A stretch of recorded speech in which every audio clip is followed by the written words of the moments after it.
We are joined by Captain Gary Proctor. He is the EMS coordinator for West Bloomfield Fire Department. We're here to talk about the CPR training courses that they offer for residents here in West Bloomfield. Thank you so much for joining me this morning, Gary. Thank you for having me. Good morning. Captain Proctor, could you start off with telling us a little bit about your role in the West Bloomfield Fire Department and what it means to be both a captain and an EMS coordinator? So my job as the EMS captain is to be responsible for everything EMS related within the township and the fire department.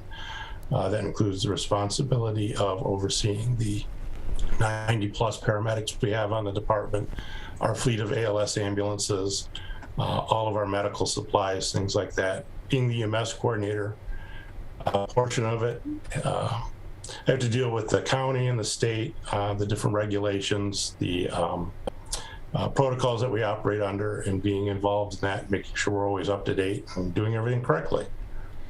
And Captain Proctor, starting on February 7th from 6 to 9:30, your team is offering CPR and first aid training courses. This is open to the public on a regular basis.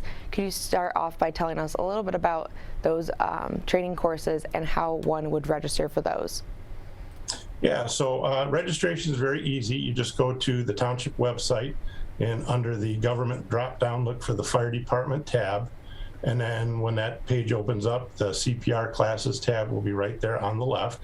And it's a easy click online to register for the class.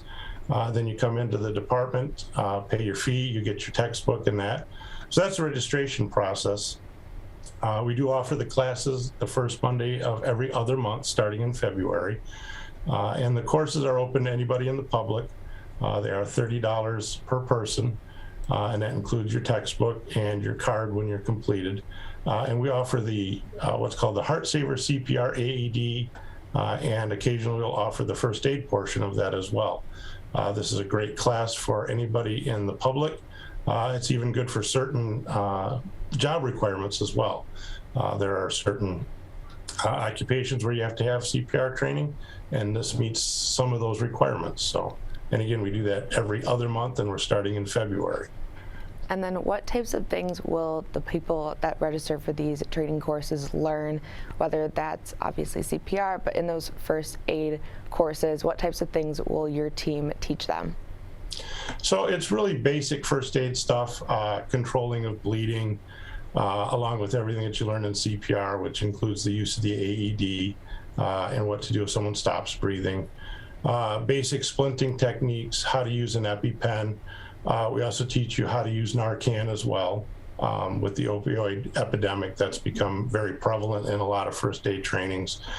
And we also teach you a little bit about what to do for certain environmental emergencies, poisonings, overdoses, and things like that. And you guys mentioned talking about the 4 major emergencies: heart attack, stroke, cardiac arrest, and foreign body airway obstruction. Could you give us a little bit of advice and maybe some insight into what types of things that we can look out for as a public? If someone is interested also in registering for these classes, they can obviously do so by going through the West Bloomfield Fire Department page. But as of now, could you give us a little bit of advice in looking for those 4 major emergencies? Yeah, certainly. So somebody who's having a heart attack, a lot of times the classic sign is you'll see them kind of clutch their chest a little bit. They'll bring that hand up over the portion where their heart is at.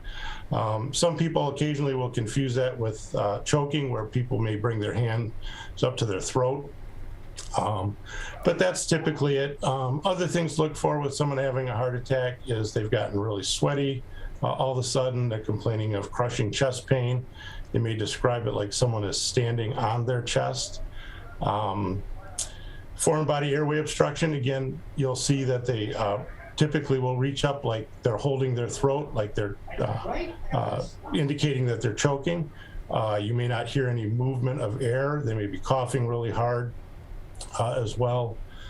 The stroke one in that is, again, another one that can be kind of subtle sometimes, but that one is a sudden noticing of drooping of the face, one side or the other, maybe some one-sided weakness, as well as slurred speech. So those are the pretty obvious ones that people can watch for. And then the best advice for any of those is call 911 right away so that we can get them to definitive care. Captain Proctor, there can also be registration for private classes if someone has a large group, if they want to get together with their subdivision, religious organization, or professional offices. Can you tell us how one would go about setting up those private training courses for their large group? Absolutely. So that's pretty easy. You just call the office here and you ask for Amy Rusnowski. She's the coordinator for scheduling all of our classes, and she'll walk you through the process of scheduling a class, what the fee schedule is, and lining up instructors for that. As we wrap up here, Captain Proctor, is there anything else you would like to share with the audience, whether that's about the EMS, CPR training courses, or anything else going on in the fire department?